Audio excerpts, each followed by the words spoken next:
thought, yeah, go ahead, Sanjog, Sukhi. No, no. Yeah. Ma? So you want me to introduce myself? Yeah. Okay.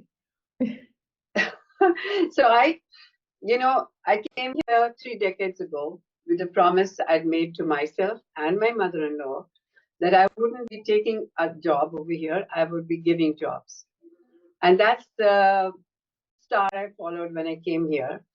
Somehow or the other, I started off in the food business and then made my way from one business to another. And then finally, the first business that I did was a business school for us. It taught us all the things we were not to do. We hadn't done business before. So that taught us, we bought a deli in Oakland, which with the Loma Prieta earthquake was going down the hill. And finally, after a year of trying to run it, we had a hold up over there. And that made me decide, I don't care what, I'm getting out of this. Doesn't matter what we lose. So something we bought for 175, we sold off for 60,000 and got out. But again, as I said, it taught me that I was not going to get into a retail business. I was not going to pay somebody for a business. I was going to start my own from whatever it meant, whether it meant starting with doing catering for people, but I would make my own business. And I would go be in a business where I could go get my customer, not wait for my customer to walk in the door. Those were the very important business lessons I learned. And as far as possible, I was not going to get into this high rent situations where half your money went off to paying the rent in a place. And along the way, I had discovered the sauces that I made had a marketplace. So decided that the next few years I was going to give of my life, I was going to give to market these sauces. And we managed to do with all the children with us and their help, we managed to survive that 1 or 2 years. And we started this business and went out to the stores. And then subsequently from the stores, we went into food service. From food service, we went to the farmers markets. And at the farmers markets, we found the customers like Whole Foods. And it gave us exposure to a huge number of people. And we got exposure to Costco, Whole Foods. And then my children also decided to join. And I told them, I said, this business is not going to give you the salaries that you're getting in the IT. And they said, who wants that? We want to come to a place to create our own thing and see the results of it when it goes out into the market. And as we say in India, 1 and 1 is not 11. 1 and 1 is not 2. It is 11. 1 more is 111, and 1 more is 1,111.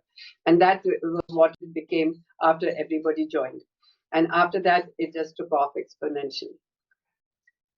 Right. And we all know how that went. I mean, like everything is, go ahead, Sanjog. No, not go ahead. Sorry, Priya. We jumped ahead. Maybe go ahead and. Oh no. I was going to actually. This is great because now we have kind of we know kind of a summary of how the business was and how you guys came from India. Now I want to kind of go into early days, right? Early days where Sukhiji, you said it's very interesting. You said that you are kind of a product of 2 migrations. The first migration being when you were born during the partition, which is very interesting for all of us to hear from someone who was actually born during the partition, and then so your first migration was to India, and then from India to America, right? That's correct. I say my first migration because it wasn't. My parents went to this place called Dehradun in India for a holiday, and partition took place. And my mother was pregnant with me, and suddenly overnight they couldn't go back home. They had a limited amount of money. They didn't know what to do with it. My mother used to tell me that she had just 60 rupees. In those days, that was a lot of money. She didn't know whether she could go and buy milk for me because she could not be home to nurse me, or chairs for her patients that she was a doctor. And the migration, I say, because I didn't have running home. I mean, my father were working to settle themselves. So that was a migration. my my grandfather was a doctor, and they were all settled and they had money and everything. But coming here, they started from scratch. So that was a migration for us. And then And the second, go ahead. no, sorry, go ahead. Go ahead. But for me, it was watching her, and I think back and I see how many ways what she did influenced what I did over here. She opened one of the rooms that she took in the house that she had rented, and she made it into a nursing home. Then after that, she got money enough, and then she bought a building and then made 7, 8 beds over there. Just how she grew and how she still managed to take care of us and made the right decisions for herself. After a few years, she went to Vienna to do her ZTO. At that time, there were very few doctors. Forget going to a foreign country on your own to take a degree. So she was always ahead of the curve, and she always was, just never scared to take risks, whether it was buying a house or it was buying a building and opening a nursing home or it was hiring people. She was never scared about it. And I think I inherited that from her. And then when I came here, those things were just latent and they came about and helped me in settling down and growing the business that I had. So that's why I call it two migrations. Yeah. And I think your earliest entrepreneurship was not here, right? It was actually the earliest days you attempted something was in India, right? Oh, yes. I mean, did many things over there. Little things, but they were things. My husband was in the Indian Air Force and we had been posted in England. So I had taught over there. I went back. I took all these equipment because I just was amazed at the way kids loved going to school over there. Whereas in India, they were just always crying when you dropped them to school. They hated going to school. And there they had so much fun. I wanted to create something the same kind at home where children would enjoy coming. And that's what I did. I took catalogs and I made the chairs and tables and puzzles and plasticine and beads. And then we had regular playtime when kids would be saying nursery rhymes and dancing. And so I opened a preschool and nursery in Missouri, which did very well. In 3 months' time, we were breaking even. And after that, I hired teachers to help me, and it just was on its way. So I did that. And then in the summer, I also ran hamburger station. I mean, I just did whatever opportunity used to come in front of me. I used to take hold of it and go ahead and do it. And that kind of helped me wherever, even now over here, whatever lessons we learned there, we put them into practice. In Italy, they were in my DNA, and they came and helped me over here too. So that's what I did. I opened a school. I had a hamburger station. I was doing cooking classes. Over there, I was teaching them baking because I'd learned taking baking classes in England. So life went on, and I enjoyed myself also. The big thing was that everything was enjoyment. It was not a pressure. At that time over there, I was not working to put food on the table. That was just an added bonus for us. So it was much more relaxed. And the children, of course, were part of it all the time. And would you say that, when you opened a hamburger store, when you decided to start a school, would you say that you put a lot of thought into it, or did you try and kind of just go with the flow and decide that, hey, I really want to do this, I have the drive right now, I'm just going to go ahead and do it? Like, how much thought would you say went into that process? But I'll tell you what really made me decide to open the school. I had gone there, and the kids were small. They were going to school, and in Missouri they were going to Waverly, and I was teaching in Hampton Court, which is a boys' school, and my son was only 2 years old. And I was the third when he was going on to his third year, and I had quit work because I wasn't finding good ayahs to take care of it. And then I got a message from the principal of Hampton Court, and she said, "Can you come and help us? We need a math teacher." So I said, I just did it. I said, "Oh, yes, I can come if you take my son in as well." And she said, "No problem, bring him in." And so I started going to school. And I was teaching there, and I was teaching class 2. And the question on the exam paper was, what city is the capital of Andhra Pradesh? And this little girl had answered Vishakhapatnam, but she spelt it wrong. So my principal told me that you have to give her 0. I said, I'm not giving her 0. She knew the answer. And little kids like that in a 40-letter spelling, I'm not going to take off all her marks. She needs to get something. But that did something in me. And I said, no, I need to make a place where kids will enjoy coming to school. And I gave him a resignation. And within 2 months, I'd opened my school. Wow. I mean, that's if you don't call that drive, I don't know what that would be called, right? That is really. And I say, so kids used to come to school, and one thing stands out in my mind. One parent brought his little girl, and he said, this is the first time I've seen a child who wants to go to school on Saturday and Sunday. It's so different, and that was to me the most rewarding sentiment that I got from there. That's amazing. That's truly amazing. And so then there was that after the you started the schools, and then at some point you guys decided to migrate to the US, right? Well, there were reasons for that. We had, we had the 84 Royals, and then it was suddenly everything was so overnight. I became a Sikh from an Indian.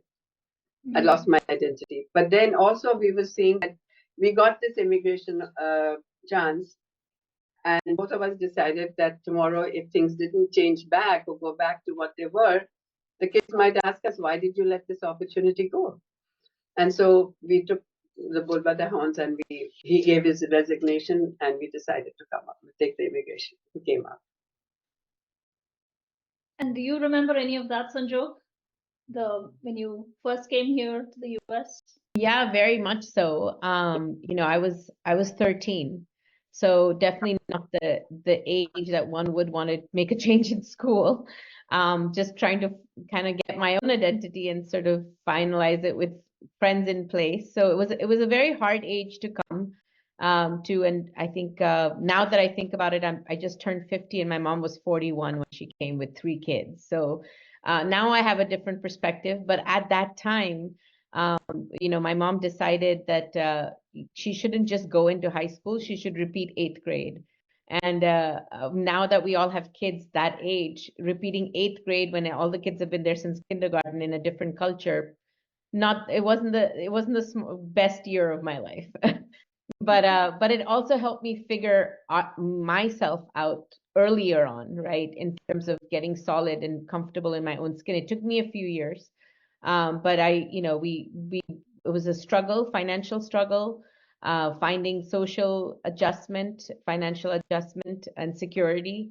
But I think what I remember most about those years is sharing, a bedroom with my sister, sleeping on the floor when guests came over, working. My mom used to do caterings on the weekends. We still have samosa trauma, the whole family, the kids. We don't eat our samosas because we made so many. So I got to be a real great helper in the kitchen and do all the back end work. I still have a hard time knowing the recipe from beginning to end, but I know good parts of it on different things. So yeah, it was a time that was really, really hard, but the family was together. So that was a, those are the fond memories of it. And as a parent, now that I'm juggling a lot, I see what my parents did at that time, and there's a different appreciation for that time. Absolutely, absolutely. And so once you guys came to the US, and Sukhiji, you decided that you would start a business. And I remember I can't say that I remember the very early days, because Sanjog, you and I are kind of the same age. So I obviously didn't know it back then. But I have eaten the samosas from Sunnyvale Farmers Market, very early days when, before Sukhi's had come into the Whole Foods and Costco and all of that. So I feel like I followed the journey from the farmers market into the corporate cafeterias like in Ariba and all that, and then from there to Whole Foods and Costco and all of that. So it was we kind of can vouch for how that quality just stayed in throughout all that time. Now tell us about life at home versus leading a business. Coming to America as a brand new immigrant, and you have your life at home, and you're also the leading lady of the house, leading lady bringing in the bacon, so to speak, right?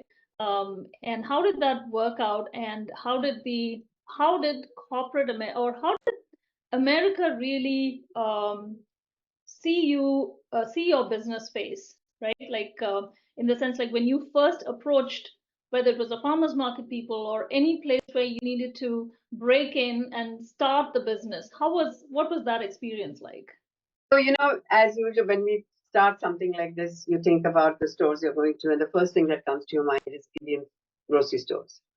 So the first time I went to about 5 or 6 Indian grocery stores, and they would say, "Gee, I hope most of you will be understanding what I'm saying. I'll have to put in a few words of Hindi. So ये कैसा brand है? हमें तो कभी देखा नहीं है." So I said, "No, this is a new brand that I am marketing, and आप रखिए, अच्छा बिकेगा, रख जाइए, फिर आप शेल्फ पे रख जाइए, बिकेगा तो पैसे दे देंगे." So that happened to me 3 or 4 times. And the 4th time, it was a friend's store. And she said, "If you're going to keep rakhan lage ho ji, 2 cases rakho." So I said, "Fine, you are ready to keep it, I'll put it there." So I put 2 cases of each product, and it came away. And 2 months later, I called her and asked her, "So, has the product sold?" And she said, "Oh, that got bad, we threw it away." I said, "You should have called me. It hasn't gone bad anywhere else." But anyway, that put paid. I said, "This is it. I'm not going to Indian stores again." Mhm. And I concentrated on the mainstream stores, and I'm so glad I did, because that was where we grew, and that was where the need was the greatest, because thanks to Bill Gates and all these other tech companies, we had so many Indians pouring into the Bay Area, and the need for Indian food has started growing. So we started selling. I just started selling to the American stores, and luckily enough, many things came about. There were inflection points where, whatever the reason, it came in front of me. But one thing I had learned was, grab any opportunity that comes. Don't just sit back and let things happen to you. So one day, my son had a Christmas party in his friend's house, and I took a tray of tandoori chicken. There, this gentleman came and ate it, and he said, "Wow, who brought this chicken?" And he wanted to. So I told him I brought it. He said, "This is amazing." I said, "So I sell the marinade too."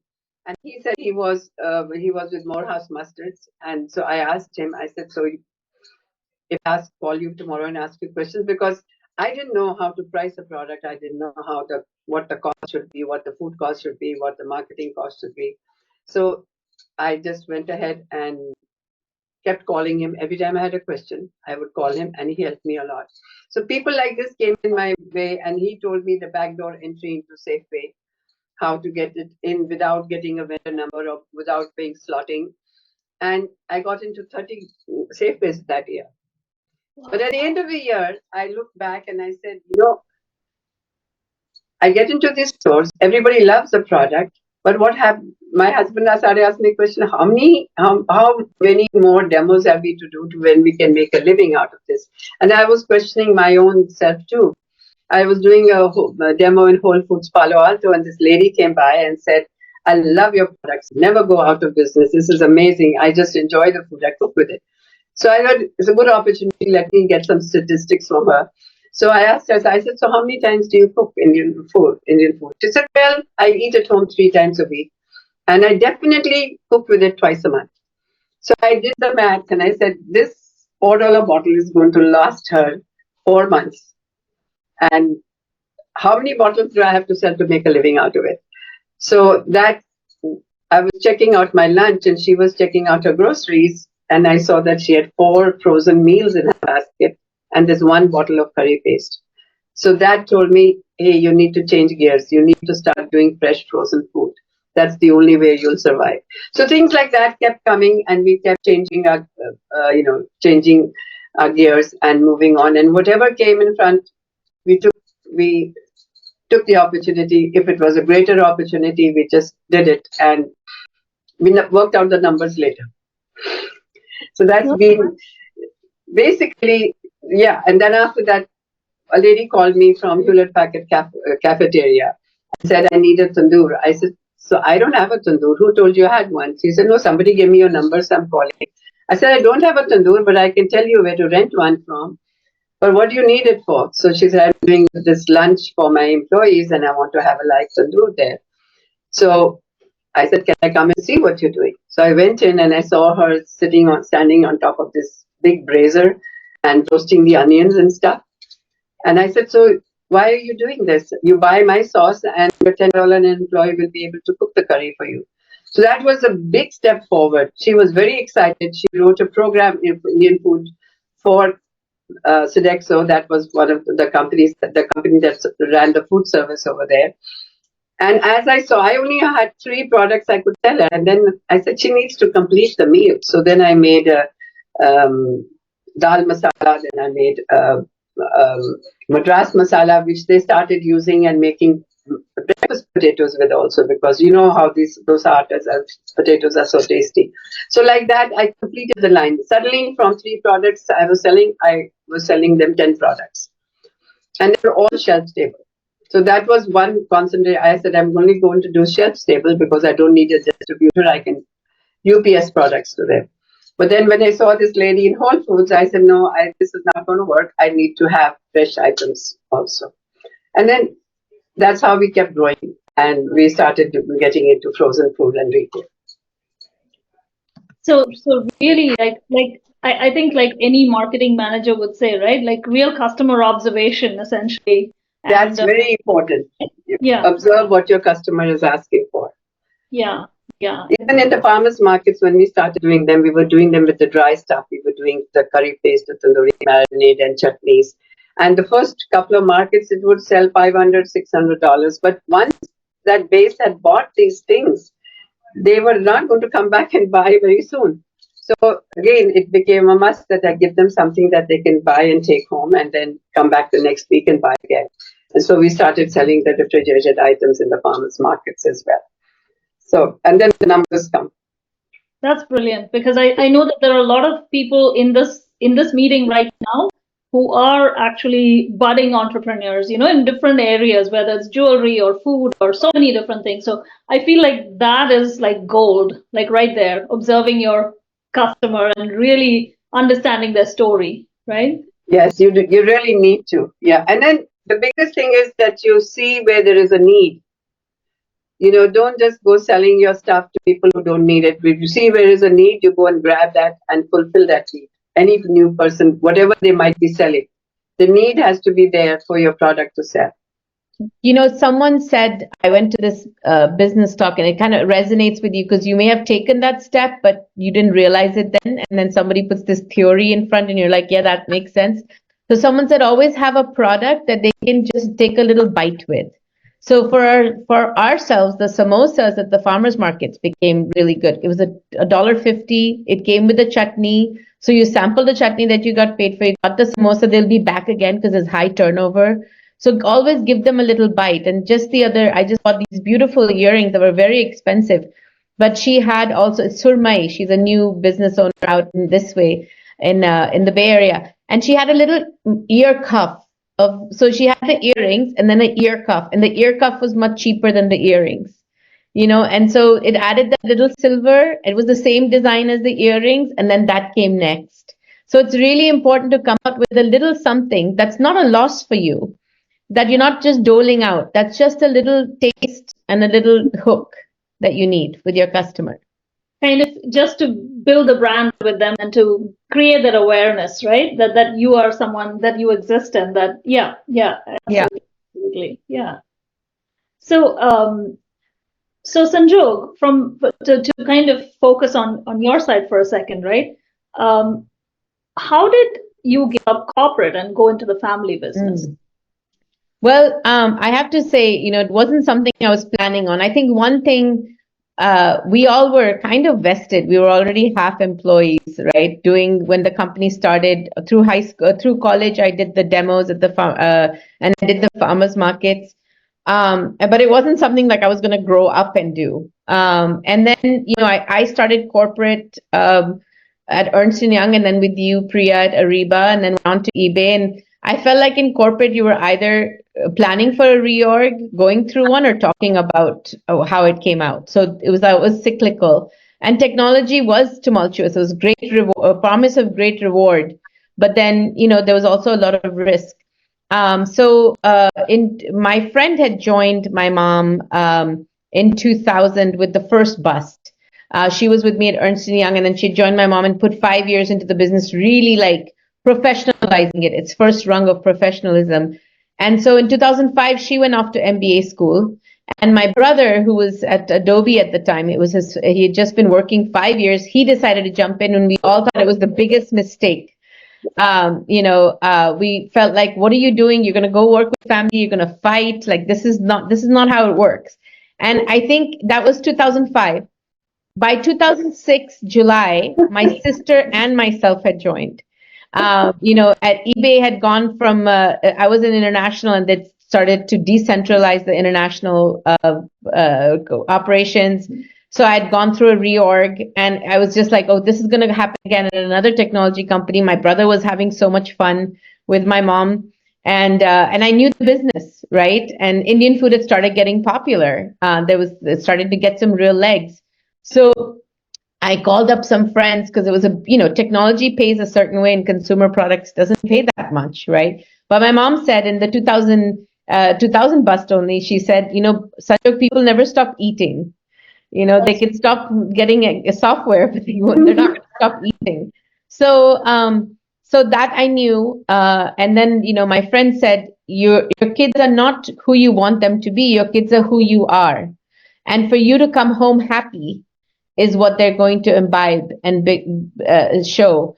And so then I thought about, okay, so what does this 40% pay cut mean? Okay, I'm not going to buy the brand name shoes I buy for my baby now. He was, a year old. I'm going to go to Marshall's and pick up a good deal. Okay, so what does that really, so I kind of looked around and said, what does that really mean on a day-to-day basis? And really, it didn't mean much, at coming across what I wanted, the way I wanted to feel. And the other thing that held me back was, we used to go at eBay, used to have these town hall meetings where somebody was doing something exciting, and they'd come and present to the rest of the team. And I'm like, I'm going to miss this, engagement of a big professional team and going in. I don't know how that compensated in the business, because I never thought about it again for the rest of the years. And lucky for us, the business grew and grew. There was always a new problem around the horizon, which I could now approach and learn on my basis. And there was a lot of pride in working for, and I was lucky in that sense. I didn't have to shoulder the risk as I would have if I went out on my own. It was already a business that was paying its bills. And based on, mom's previous escapades with adventures with business, she knew that it has to be profitable. And that was the limitation on anything that we did. Like Pesa, you have to get your money back and then a little more. Profitability was at the forefront. It wasn't about taking debt and spending it and then thinking ke aayega. It was about taking a little bite, trying it, and then seeing how it works. So for me at that time also, when I left, it was like, I'm not giving up my career. I'm just going, I'll come back. I can get a job paying me at least what I was earning at my mom's again. Maybe not back to my salary. It'll take me a couple of years to get that back, but at least I'll have that back, immediate. So that's kind of how I made the decision. And 17 years later, I'm sitting here. So it was not a bad one. How was it, right? Mother-daughter relationship, employee-employer. How was that? It was never employer-employee. And, somebody once said, I cannot understand how you all work together for 5 days and then look forward to being together on the weekend as well. So yeah. It was fun. Sanjog and Tanveer and I did most of the sales. We would go out of town, do the shows. But it was a lot of hard work. Some days we were working 15 hours a day. But we enjoyed ourselves throughout. A little bit of here and there is there. I don't like the picture up here. You need to put the picture there. Or, this needs to be on the label. Those are different things. That was healthy. But there was never any friction. I think a lot had to do with the leadership, and her leadership in the family and in the business was very direct and open. And I think one thing we all misunderstand, conflict is not unhealthy. Conflict is a form of communication. So, even in our marriages, when couples fight, I say it's you're communicating. The worst is when you stop talking, then you're not sharing what you're feeling with one another. And mom was very good at, so we were three siblings, right? So, I mean, you're looking at like this could go wrong, like families have a hard time just spending Thanksgiving and New Year's with each other twice a year, and now you're going to add this.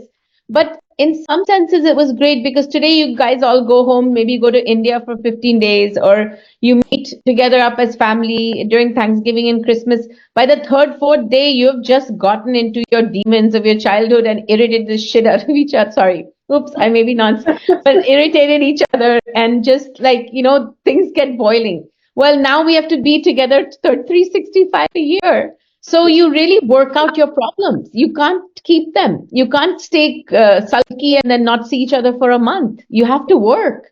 So it really forces you to work out your insecurities with one another. And then her leadership, and she never pitched any one of us against each other. It was always like, hey, this one may be a little irked with you right now. Maybe you want to go talk to them. Very nicely she did it ahead of time.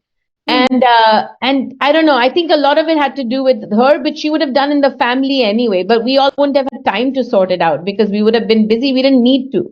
Whereas this forced us to really go into our child. I mean, we had I mean, even now at the company when there's fights she out with me the other day at some event and she got really sensitive about it. But then we had to go work it out because you have to show up at another event together. So you can't. I remember one time on my 40th birthday, she turned on and said, "You can't talk to me like this." And I said, "And you can't talk to me because I'm 40, But we have time to work that out because we're in each other's face every day. So, It's almost like, I mean, if it were an actual corporation, it almost seems like it would be the ideal model that all these other corporations are kind of trying to aim for, but never seem to quite accomplish, right? Yeah, maybe there's some honesty that we give each other, that we have the stomach to bear because we have the confidence because we're family. And in a corporation, it's that kind of comfort level is not there. But I see a lot of families not having it either. So, I think that's true, that you're right. We could have some hard conversations which HR would never let you have today, maybe. I don't know. And I think you guys had the common vision, I would say, right? There was Yes. always the common vision. So leadership and trust in her leadership, right? And then she was very open to me. There was one time I turned off a part of our business that they didn't agree with, which was not a small amount at the time. Mom, I'm talking about Just Naturals and that business. And I was very confident that we had to turn it off. And then, we were at a meeting, listening to another CEO of a juice company, Evolution Juice Company. And he said this similar thing, which is what made us turn off our business. And we looked at each other and said, that makes sense now. So there were times where we made some hard calls and she let me make it. And because maybe she thought that she had learned from her mistakes and I needed to learn from mine. So I think our leadership also had a lot to do with it. It wasn't just, our luck or our personality. She set that behavior. Sanjog is making me feel good about the whole thing. I don't know if it was that. It was my leadership, but we were truly blessed that all of us worked together and didn't have any issues. We could still get together for dinner at night. And I think that to kind of add on to that point, when in our previous discussion, you had also mentioned how you were also able to effectively engage your community and friends as a part of your larger network to kind of help the company grow and help all of, help the brand grow as well, right? That's true. We had everybody, everybody was proud of the fact of what I was doing. And anybody who knew us or the relatives, everybody, they all were proud of it. And we hired some of their kids for doing the farmers markets. Some of them came in to do an internship. So yes, it all, and the wider circle you go, the more people know about it, and that talking positively about it, it always helps. And I think there was also the so there was good communication, as you were saying. There was good communication between amongst the family members who were involved in the corporation, and at the same time, what do you call it took that kind of communication to kind of build the business identity, if I'm not mistaken, and to prune the tree, Sanjog, as you said. Yeah. I mean, I think whenever you're doing it's like when you're hustling, right? You engage any parts of the business that get you money to get started with, right? And sometimes you spread wide instead of deep because you're just trying different things. You're constantly saying this, that, and then at some point you've sowed enough seeds, all the weeds are growing, but you can't pay attention to all the weeds. And so then you have to sit and say, okay, I'm going to focus here. But you can't have like 20% of a business working. Either you're supporting it with all the support structure it needs. So then, because you'll compromise other sides. So there's a time to like spread this, throw the seeds and let's see what grows. And then there's a time to hone it in. And so we went through that. Sanjog was given that task of reducing the SKUs by how many percent?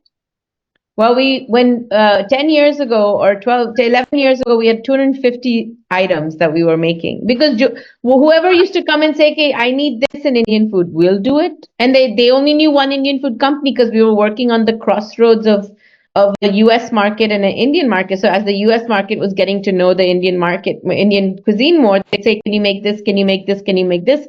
And we weren't going to say no to business. You don't do that when you're trying to make it happen.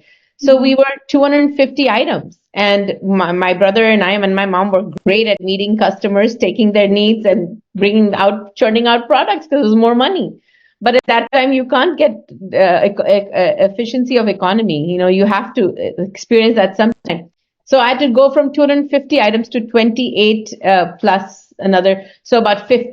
So 250 to 50 items, and then see which ones we're going to provide. Are we meeting? And then then after you do something like that, you have to call those customers, transition them to the one of the 50 items, tell them why you're not going to be doing that anymore. It's a lot of execution oriented work, right? After you get the strategy down. But yeah, and it's hard decisions. And it's not fun to say bye to business when you've spent so much effort and desperation. Developing those recipes, baking the products, making labels, all that, and finding customers for that. But supporting 250 items, each one requiring 15 ingredients, one ingredient out, you have a problem. So think about how many problems you're dealing with all the time. I mean, it was all very, very hard to scale, and we had to now scale.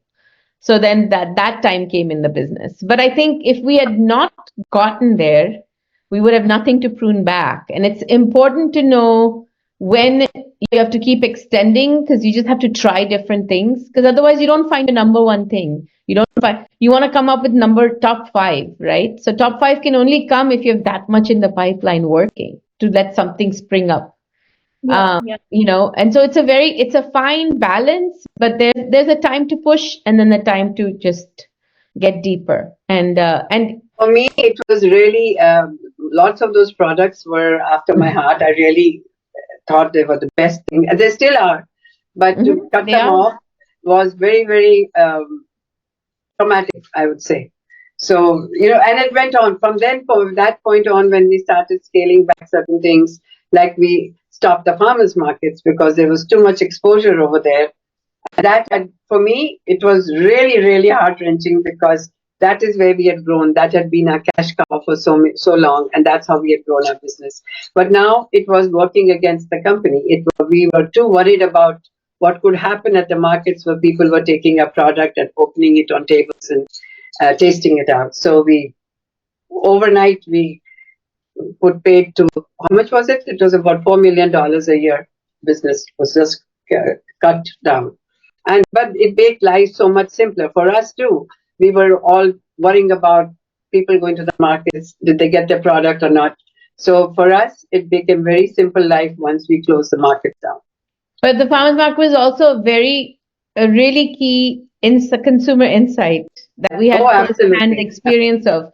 So we would see so many consumers every weekend personally. But then by then we'd also started the road shows at Costco that we do every 6 weeks. 4 Costcos in every region have a road show with our products. So we were meeting a lot of customers there firsthand. But then so the farmers market could take that step back. But that's exactly it. I think what happened when 11 years ago, mom was smart enough to identify that, hey, I can't be CEO of this ship anymore. We all had sort of grown this homemade business, right? And we needed expertise. And so we were lucky enough to be partnered with the right person who's today the CEO of Sukhi's. And I think he then led the vision of pruning, really. I was an executor. But seeing that 1 year to the next, we cut down 25% of the products, but our revenues doubled and tripled, that gave you the proof of the pudding that this was right for the business. And the business was thriving despite cutting down what we were offering, right? And then you can get really good at what you're providing. So it's one of those things and that's why innovators cannot be scalers. Because the job of the innovators find the next opportunity. Job of the scalers take the best of one and move it forward and build up operations. So for her, it was passion and a lot of sensitivity around the product. So the heart was in it, but that's what made those products. But then that same heart hurt a lot when you start sort of bringing it back out. And it was a hard process that I don't know I would be able to go through as an innovator after having built it step by step to see it, decisions being made, other people getting involved and making those decisions that their business relied on you to do, but she knew that this baby had now was 18 and adult and had to like move ahead. And she was not the right person that I'm learning again right now in real life as a parent, right? I told the children, I said, this is as far as I know what to do. We need to get somebody else who knows the retail business or knows the food business. And every time they would say, no, mom, you know it, you can do it. I said, no, I cannot do it. And as luck would have it, this gentleman came along and said he wanted to grow the business, and we were just wasting time not doing the right things. And it just felt right. And we went along with him, and we not felt sorry at all. And for me, it's been a journey of then letting go, letting go, letting go, letting go till the final just thinking, I'm not in this meeting. Well, you're not in this meeting because you don't need to be there. Just keep quiet, Sukhi Singh, and move on. And it was very rough in the first year, but then gradually I just got used to it, and I knew that it was the right thing. And I could not be everywhere, and these people knew what to do. So relax and move on, and that's what we've done. And even now, I just do the R&D, and the rest of it is taken care of.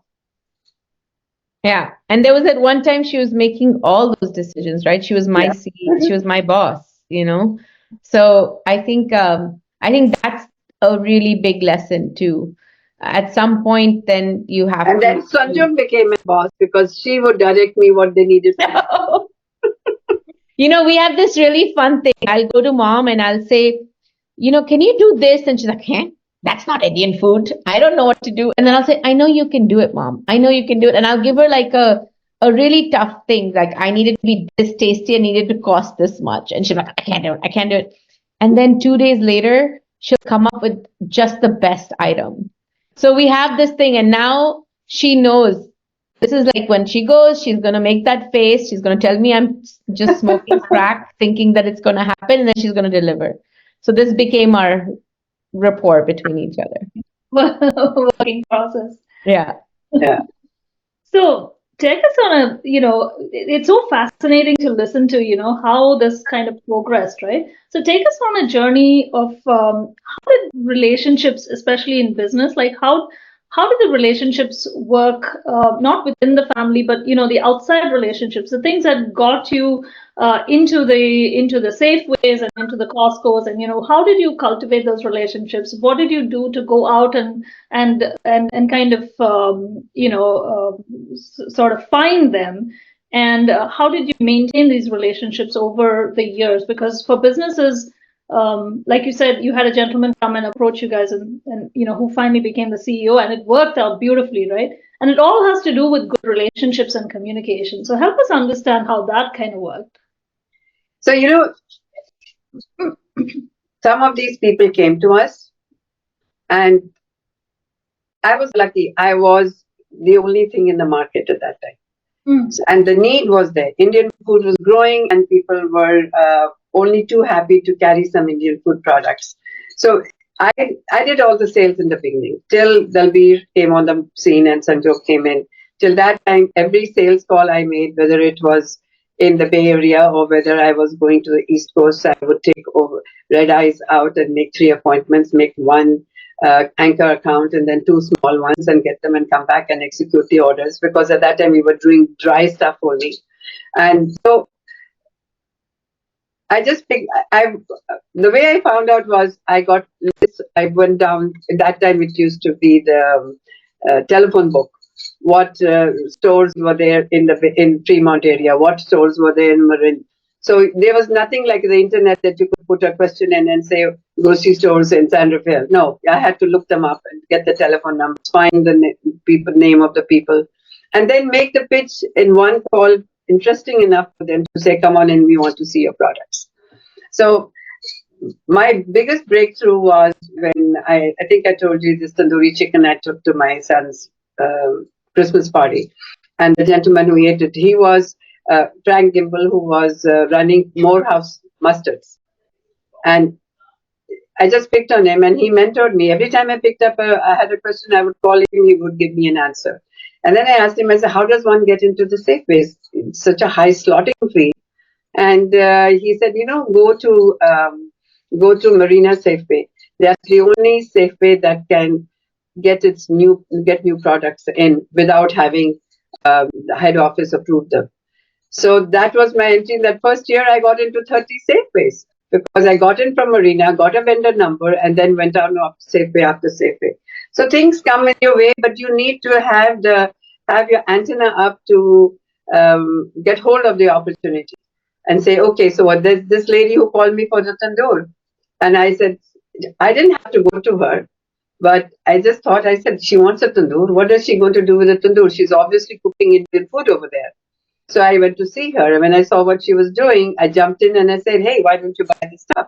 But when she started doing Indian food, I realized that she needed more products to complete the meal. And I quickly put them together and gave it to her.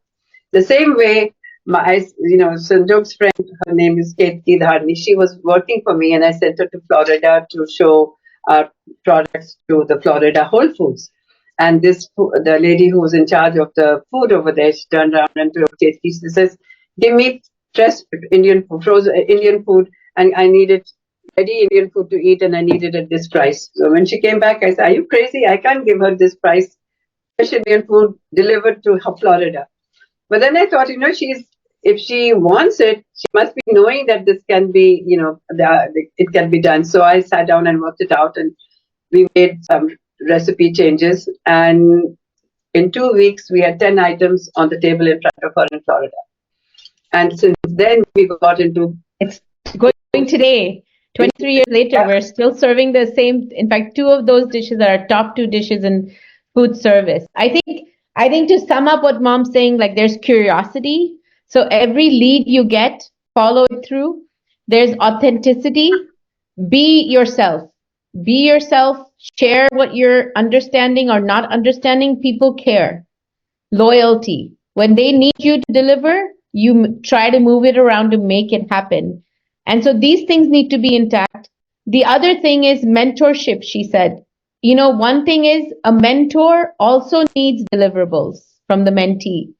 You ask somebody what you should do, they give you a direction, you go follow even 1 or 2 steps of that direction and come back, they got deliverables. To have someone take something you say and go make it, do it and come back, that's a working relationship.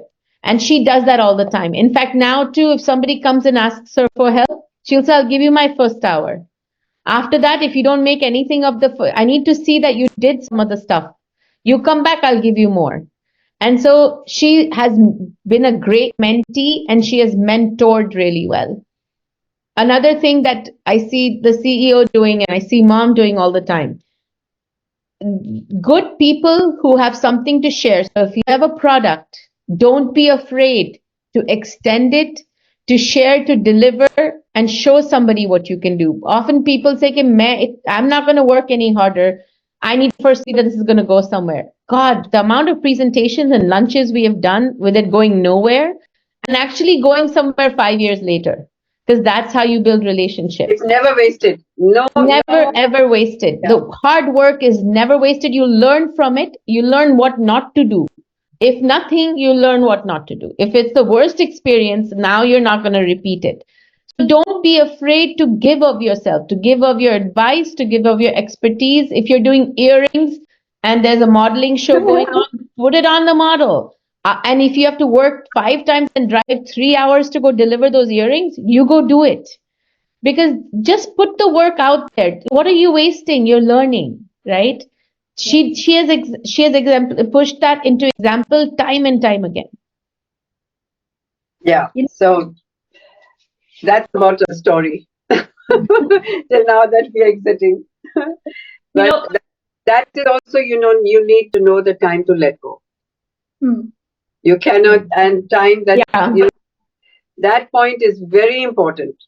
So now when we decided to sell the business, I think it was the best decision we made at that time. And somehow it was the right time. What was the biggest challenge in all your, all the years when you've been with Sukhi's Gourmet Foods? What would you say were your biggest challenges that you overcame, obviously? I know COVID was a big one, but besides that. Well, COVID, we did not really. You didn't have to deal with it frontline, huh? It was really hard. Yeah. So my biggest challenge was two points we had. One point was when we were selling the samosas at the farmers market. Oh. And the health department came after us and said, you cannot sell samosas at ambient temperature. You need to either have them over 160 degrees, or you need to sell them cold. Neither was going to work because we were selling at least 100 samosas in every market. To take 100 samosas hot or cold was impossible. So I said, but why? We are selling them in India. And this was a huge learning curve for me too. I hadn't gone to any food science course or anything. I just started off because I needed food on the table. And gradually, as I went along, I learned. And then when the samosas issue came up, I knew that if I lost the samosa trade in the farmers market, they wouldn't be profitable anymore, because that was what paid the employees that I hired to go out there.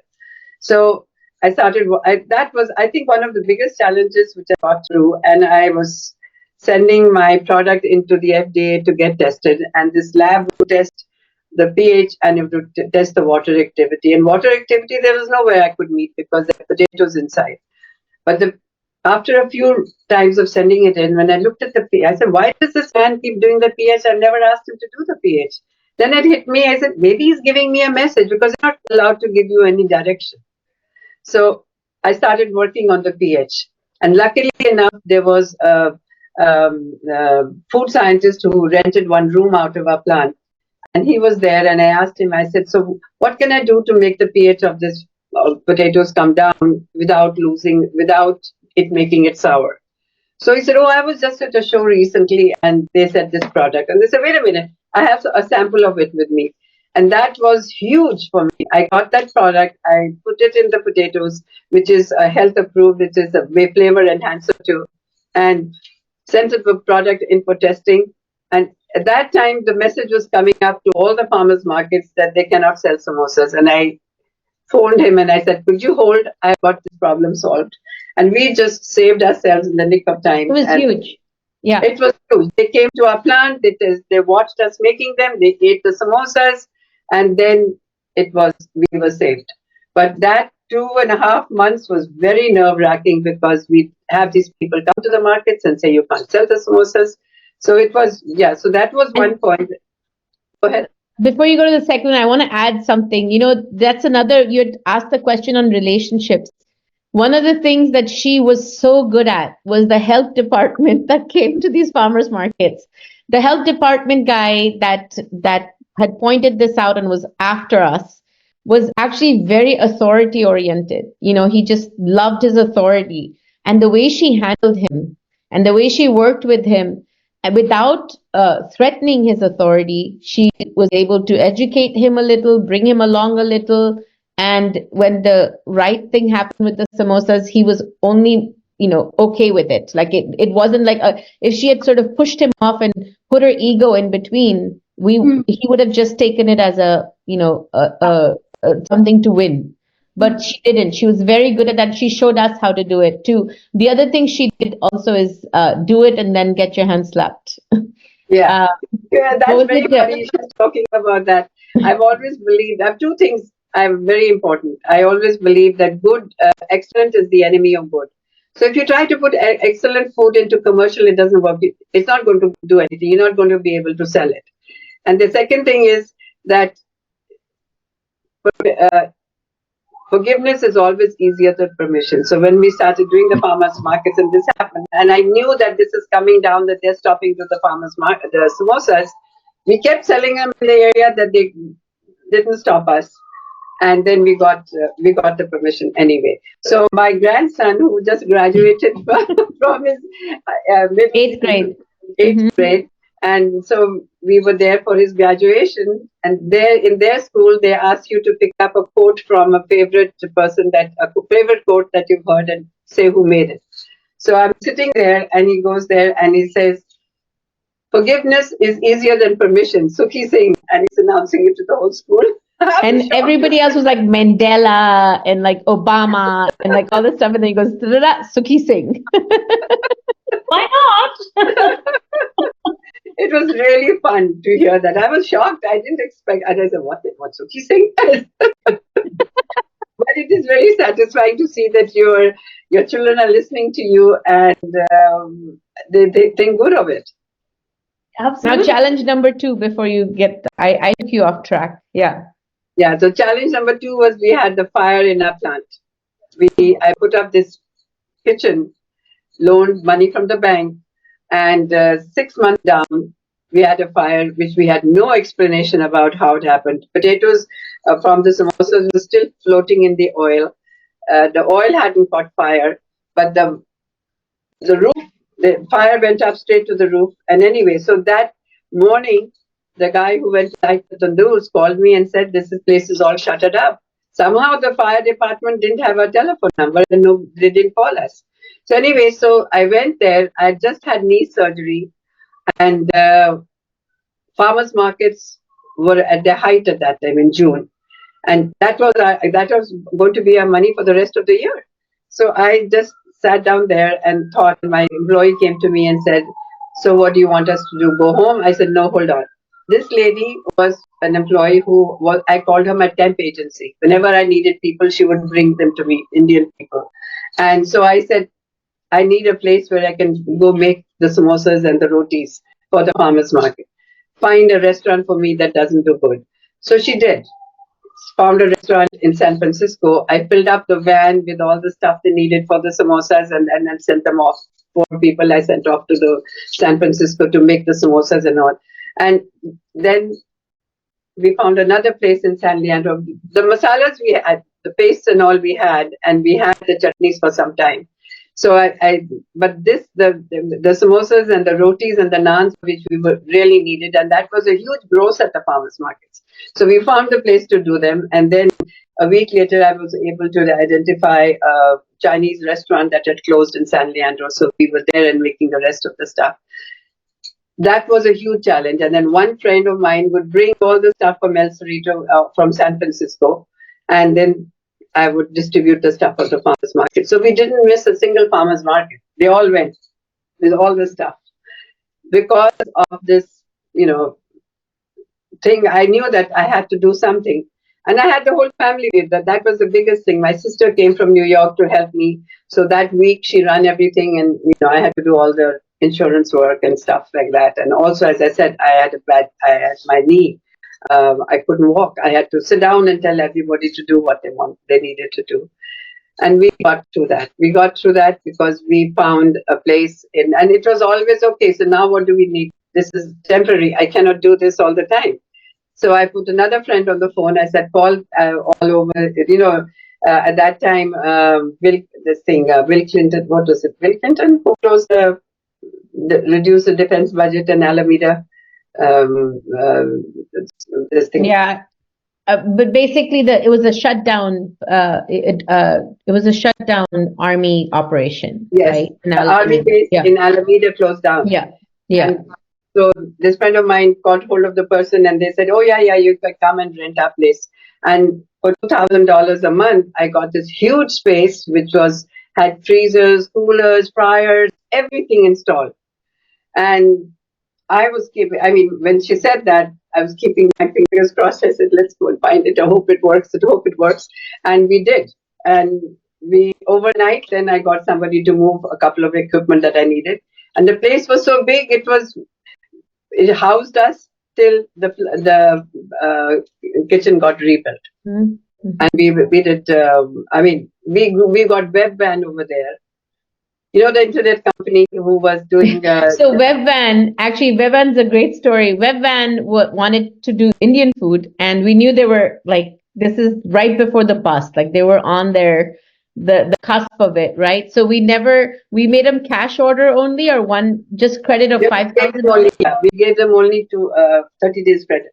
Right, because you knew that they were going to just be out of business. So we didn't say no, we just reduced our exposure. And yes, they did go out of business and we lost 30 days worth of whatever we delivered, which was fine. We'd made our money. Not only that, mom was able to buy a web van at a discount, the van, right? The actual van that she then took to do a delivery at Berkeley Bowl, which is a very popular grocery store in the Bay Area, which as she went in to do the delivery, the van got stolen. Probably some disgruntled employee was like lost his job, and then she got more money back from the insurance than the van was worth. So yeah, those are things. I mean, but the fun of it was that all these things happening were just challenges, and we all just took care of them, and it was never depressing because every second day was something new to look forward to. That's amazing. And then we did find so for about 15 years, we didn't know why that fire happened. It was a mystery. And mom, wasn't it that the chevra, once you fry chevra and leave it the night before the fire, a friend of mine who's, as you said, the community comes in and helps. So she was always giving us this recipe. So she said, why don't you sell chevra? I said, I don't have time to stand and fry it. So she came in and she fried these 4 big trays of chevra, mumpli, kishmish, everything in it, and seasoned it. And we left the trays on a table near the freezer. Now, a year later, when we took this new plant, and it was the Sanjog, the year that you got married. 2002. Yeah. And there, I told the girl to make the chirwa, and I left. And when I went there the next day, and I said, why does this chirwa smell of smoke? There's no smoke here. There's no fire here. But that day, I had left her to do the frying. And I went off to do something. I had to buy some stuff for her marriage or whatever. Anyway, when I went back, I saw this and I took some chirwa and I put it in my mouth to taste it. And I said, Goody, what is this? Why is it smelling of smoke? She said, I don't know. I turned around, I fried it and kept it, and I turned around and there was fire in the tray. So that becomes like compost. When you fry these things and there's still oil in that, the oil reaches its flash point and the fire comes up on its own. That's what probably happened. That's what put the fire there, because we had 4 trays of this huge, about 6 inches deep, sitting there to be packed the next day. And it acted as compost and the fire started over there. Now I remember, then we remembered where we were so struggling with it. How can there be fire outside the freezer? The freezer is intact, the switches are not burnt, but the fire went through the roof. So things like that you learn as you go along. Yeah. So that fire was a huge challenge, which we luckily, again, somebody was looking after us, gave us this place in the Oakland base, and we survived over there till we built our kitchen again and came back. I think the one thing that that seems very obvious is that, a lot of people face challenges, but I feel like your drive was over and above that will to succeed and the will to continue and the will to go on and make things happen, like what you said about the challenge with the food, the food inspectors and the farmers market. I mean, I think a person with lesser drive would have probably given up, cancelled for, and said, okay, let's not deal with that. Let's focus on the other things and, not have probably continue The staying power. Yeah. exactly that staying power, that resilience, right? So tell us, where does that drive come from? Where does that intense desire that this has to happen? A lot of us struggle with stuff like that.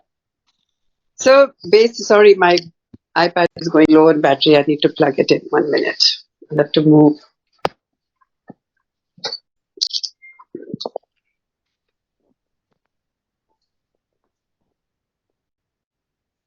Okay, so I had to change position. So, what was it? Yeah, you know, whenever I'm faced with a problem, as has been from the beginning, and I always think and I say, there's always another way to do this. Look at what other way you can do this and make it work. And you normally find a way. I have, at least. I don't know about anybody else, but I've always figured out a way to make it work. If I had to get the products from El Cerrito and I was over here, this friend of mine who said, Sukhi, just tell me what I can do. I said, bring my food every day from there till I can get it, working over here.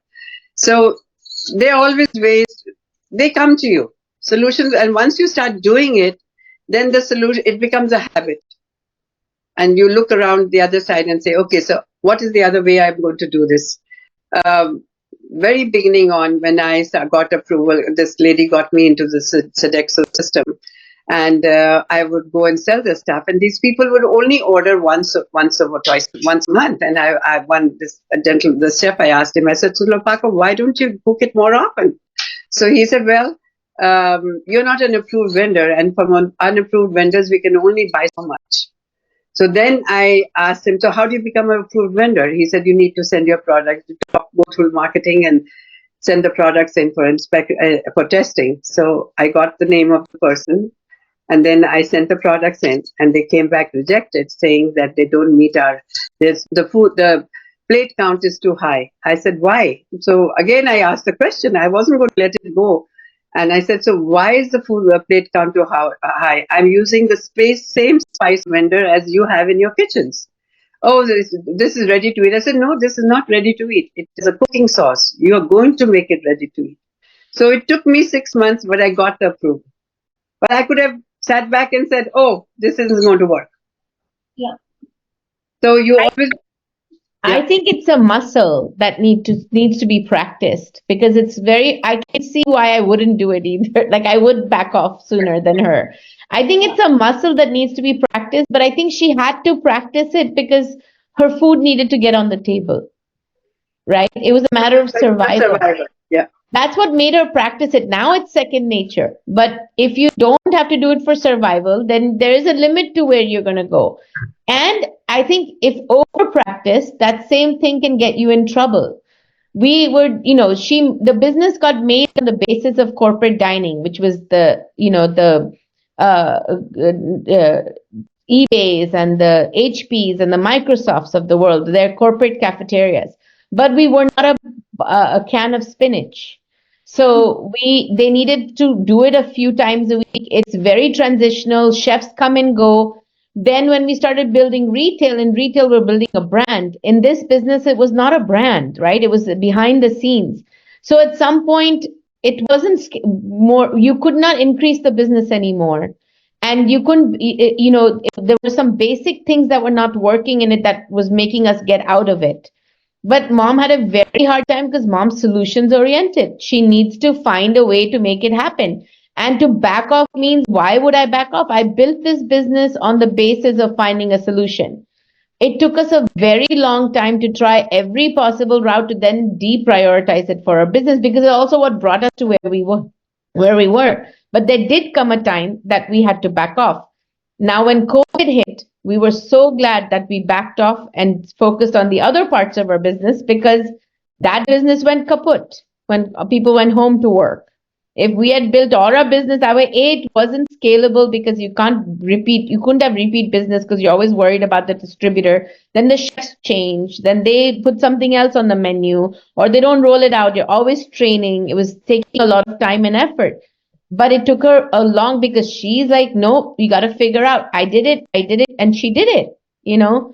So I think you have to be solutions oriented. The grit comes from survival.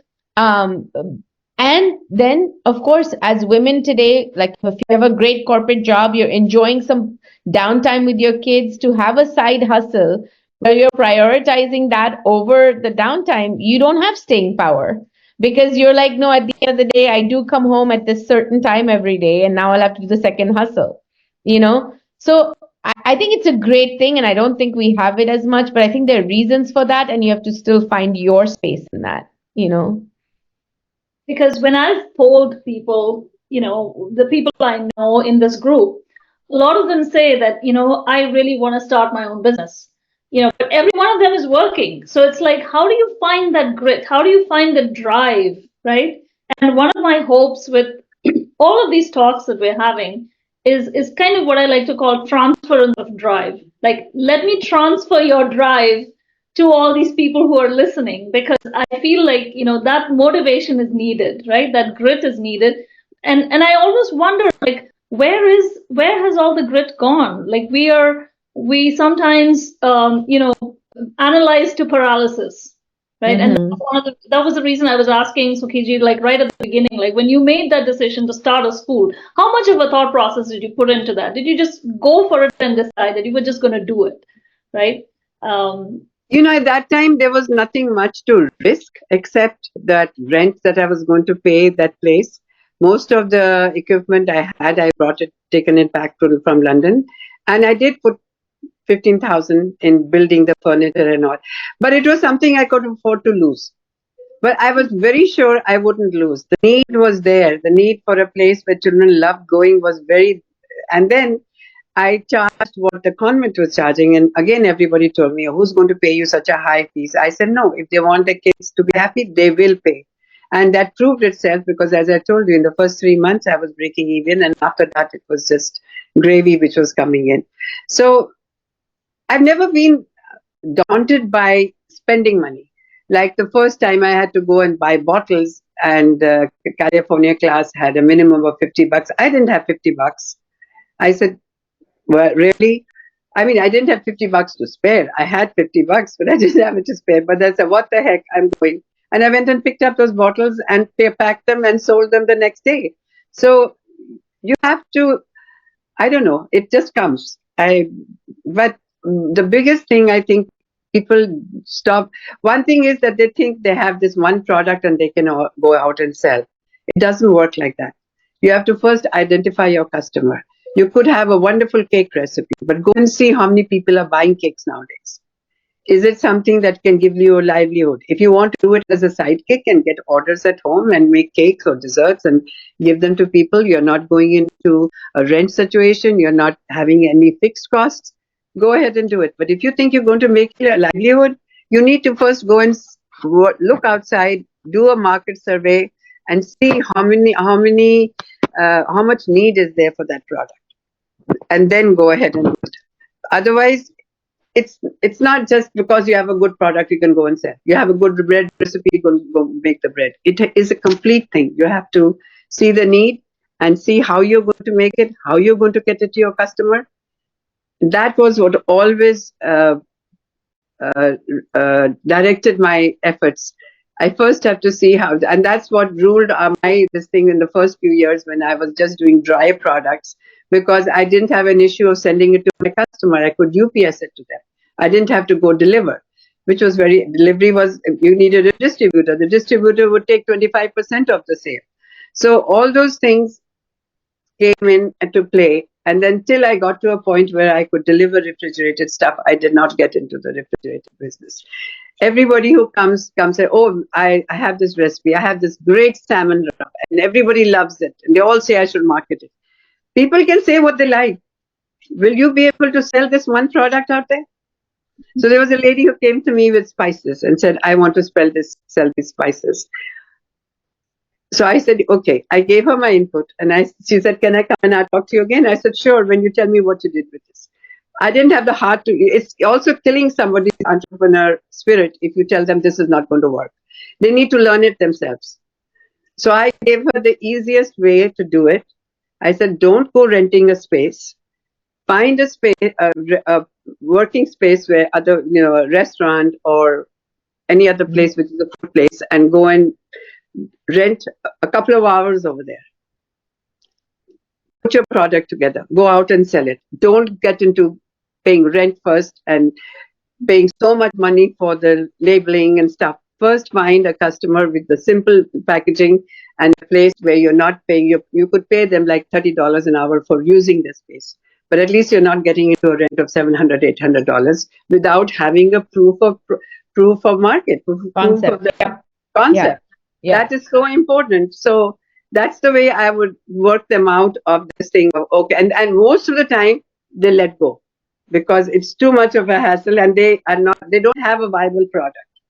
Yeah. So I want to take this and cut it up into two pieces, Mom, what you said. Because when you said transference of motivation, right? You said that how do you motivate somebody staying power? We talked about staying power, right? The thing is this, look, I'm looking at it as a daughter. You did that school because your inside voice wasn't shutting up. You wanted to show the principal, and you were tired of the kind of education you were watching, and you wanted to give.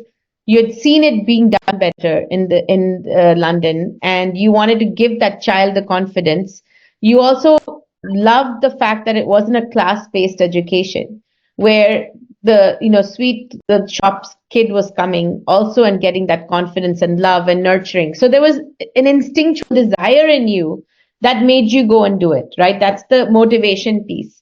Because you didn't show up at my sports day because now you were doing a school at home, by the way. When you were a teacher, you were in school with me. So there's a cost to it all, right? It's not, yeah. I mean, her being this motivated and having that grit, she had to bring food on the table. I don't know if she didn't have to bring food on the table, if she would have stayed through. Because the cost of it also is there, right?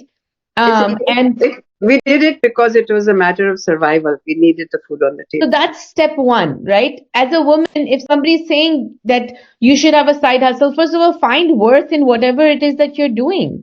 And don't let anybody else tell you what you should be doing. If your desire is deep to do the salmon rub or to do anything, then take the risk financially in a way that's executable, where you're not committing yourself long term till you give it a try. That's the second piece that she does really well, right? So, but the first thing is, why do you want to do it? I mean, motivation needs to come from within you. And if your desire is deep and the voice doesn't shut up, then you'll find a way. Just don't do it in a way that you put all your eggs in one basket and invest ahead of yourself. Do little bits, try and test, so you don't lose your shirt when it doesn't come out right, and you learn from it, right? That's the execution piece. But if you're being there for your kids and that's giving you joy, and then you can do a side hustle that can only make so much money a month to begin with, but you're doing both well and you're straddling life well and your family is at peace, that may be the best way for you to go. And then if somebody says, hey, you're not doing this, you could do so much, say, I'm already doing so much, I'm very happy, thank you. I think it's, if she, again, I also I've now taken a step back because I can. But there were lots of times I was really grateful that I was the breadwinner in my family because I loved working. But it has come at a cost because my kids did go to school events and all that I wasn't there at. Now that I'm going for my second child, I'm saying, oh God, I never gave the first child this. Because at the end of the day, that is all. But then you're not just a mother and you're looking for your other identity. And so take a small bite in that second identity, start developing it, start learning with small little efforts. Maybe on the weekends, go out and do your gig, go to a farmer's market, or go to, if you're doing hand looms and stuff, curating them from India that my cousin's doing, go do those festivals and put up your boutique while your husband can watch the kids because now he's off, right? And he got to do his gig during the week. So like find that way and then put full throttle, because now you've learned with small steps and you haven't lost your shirt financially. So I have another example. Just about a year ago, a friend of mine called and said, this lady lives in Black Hawk and she wants to do the farmers markets. So can I ask her to call you? I said, sure. So she called me and she said, I want to sell this stuff. I make fantastic this thing. I said, really? So let me give you a little view into what your life will be if you start the farmers markets. I said, first thing, you're going to be working on the weekends because the farmers markets are mostly on the weekends. You will be working during the day to make this food product, package it, store it, and then go out to do the markets. Oh, but I can't do that. I will hire people. I said, no, your farmers market is not going to afford you the money to rent a place, cook the food, package it, and hire people to go and do it. And nobody will sell the product like you will sell yourself. You will give it up. So, they have this idea that, oh, I can do this. But reality is that you need to really work hard. If you're going to do it as a sidekick, don't forget that you're working during the day and then you're working on the weekends. And are you ready for that? Most people are not. Nowadays, more so, because people have got money now. We were the first generation of immigrants which came in. Now the kids are all in tech. They are here, they're there. They have enough money to do what they want, and the need is not there to go and do it. Well, and we're finding joy in other things that we can now afford to do too. So Exactly. it's all about finding your joy. It will not be work to you if it's joyful. And whatever it is, that piece, if you have the luxury to not have to earn money, then find joy in what you're doing. That's going to be your motivation. Yeah, I think. And if you do have to earn money, then you'll hustle and you'll figure out a way. And then as you gain that confidence, that'll be joy. So. And ultimately, it's being unafraid, right? Unafraid of like ripping out that bandage, whether it's, moving out of your 9 to 5, ripping out the bandage and just trying it, right? There's nothing that Try. Yeah.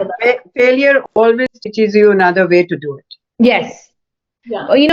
Failure it's not failure. An unsuccessful attempt is not failure, it's your journey to success. And there was another lady, right, mom, who had taken 3 months off to come and try it. I mean, every time you have a life event, a death of a parent, giving birth, you get family leave, 90 days. Take it. What's gonna go happen?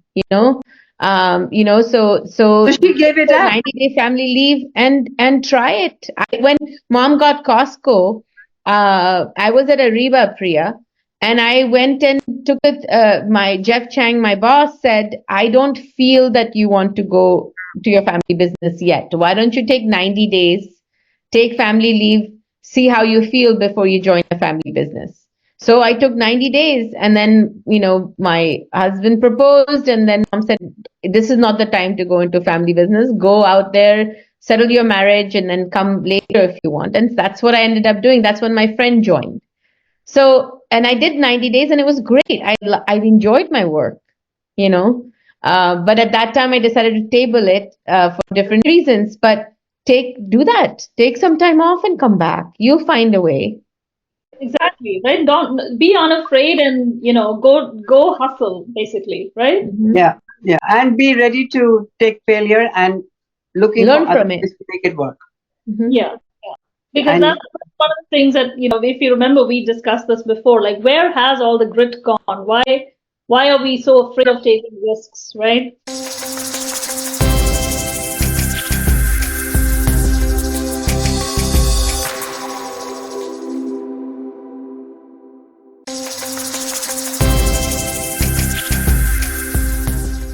Question many times, and I didn't have any money. I had to start the business with minus $70,000. So I would do whatever came my way. I know one day restaurant ordered kulfi, and my son used to go and buy the stuff from Safeway, which he could walk to. And he came home and my husband said, so what are you going to do? Go and deliver $30 worth of kulfi? And I said, listen, I'm not doing anything that better in this time. It is more money than I had in my pocket before I started doing the kulfi. So if I have nothing better to do, I'm going to deliver the kulfi. And that has always been my motto, that, don't turn away business because you don't want to do it. Well, I'm going to give you in terms of regret, I think that's something I have a personal issue with regret. I think as women, we are always made to feel guilty in a jiffy, guilty for anybody else's discomfort in the house, whether it's your child that didn't have you come on sports day, or it's Like you do.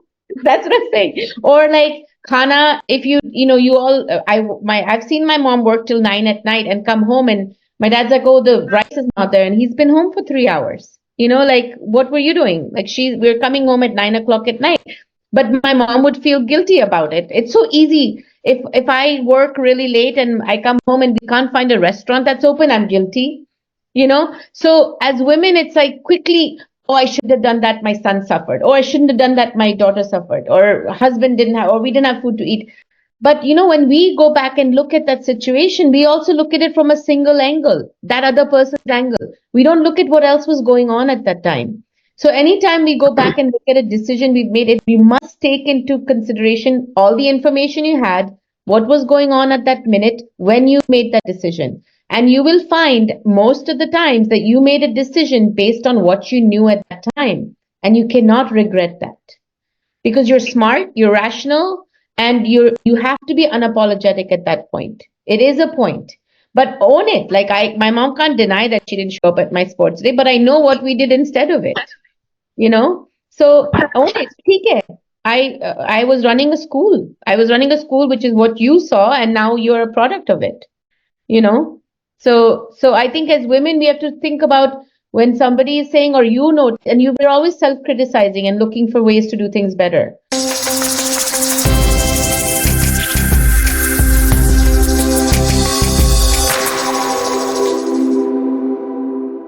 Just honing in on really, I think a lot, again, for me, it goes back to how we're conditioned. A woman's desires are not to be noticed. They are always how to make the rest of the family happy. And when your family's not happy, it's your fault.